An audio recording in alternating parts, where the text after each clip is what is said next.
guys do this whole court advocacy thing, and I wanted to just kind of jump into what court advocacy is and where that stemmed from, how that idea came to birth, and how it's a service you guys offer now. Okay.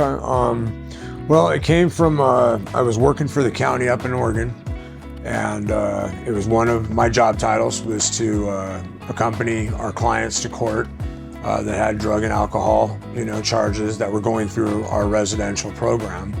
And I happened to be in court one day, kind of shadowing another counselor because I was brand new to it. And I knew everything that was going on in court, and I knew the defendant, and she was definitely going to, she was going to prison that day for 3 years. Then the testimony came from a colleague, and I watched the judge flip, and she let her walk out of court that day. And I watched that girl over the next 18 months just excel.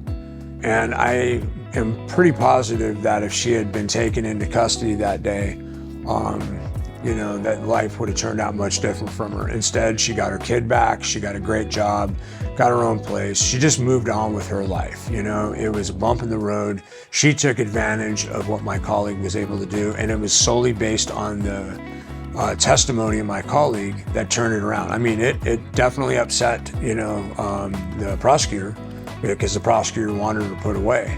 And it didn't turn out that way. It turned out the way it was supposed to be.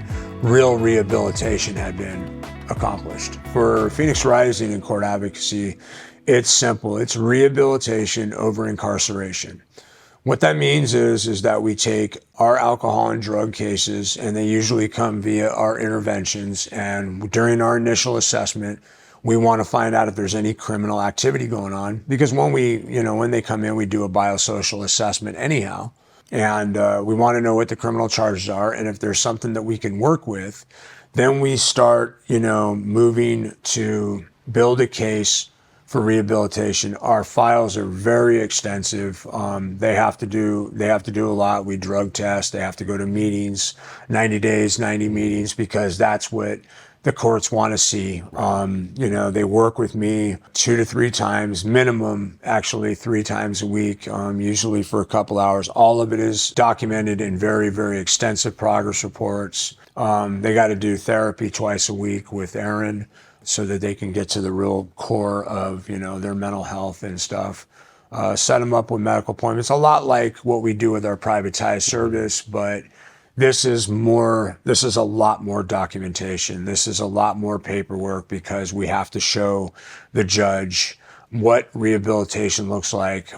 We get very crafty. I usually put them in touch with the right lawyer. We have several lawyers that we deal with in these cases. We're able to get continuances. That's important. So we can extend the timeline of how long this is taking.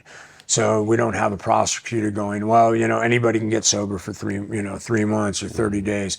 We take it down. Yeah. They're not always going to walk away. They're always going to get this, they're always going to get the fines, and they might get community service. But even then, as long as it's not jail time where trauma can take place. And if we're avoiding prison time, once they go into the system, the chances of them coming out and having a normal existence are very, very rare, because so many things happen in prison.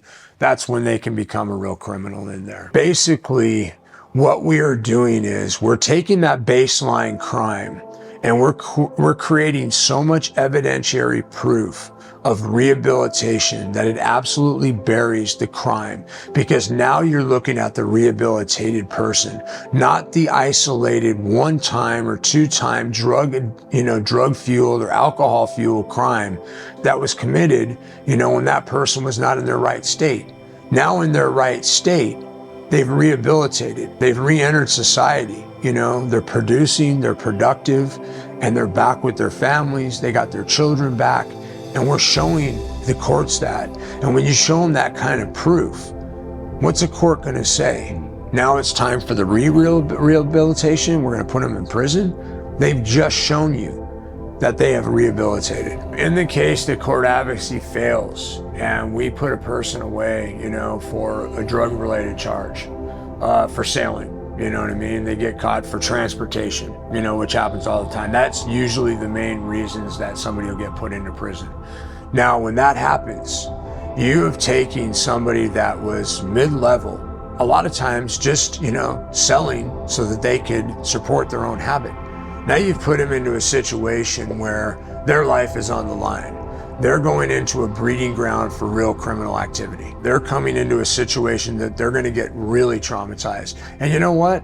They're not going to stop using when they get inside. They're going to continue to use. There's so much dope that is going through the prison system. You're not going to sober them up.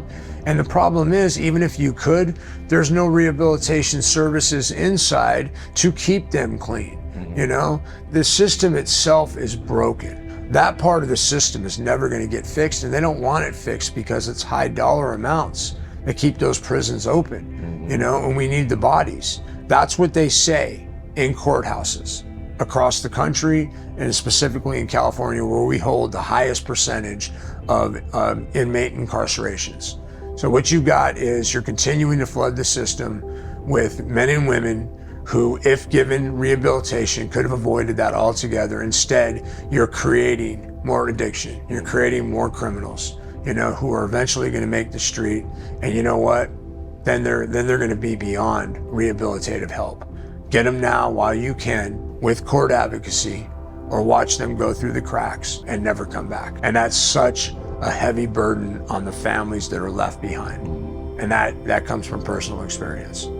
I've been taking care of my brother in prison for 30 years, and it's heartbreaking, so we can do something about it.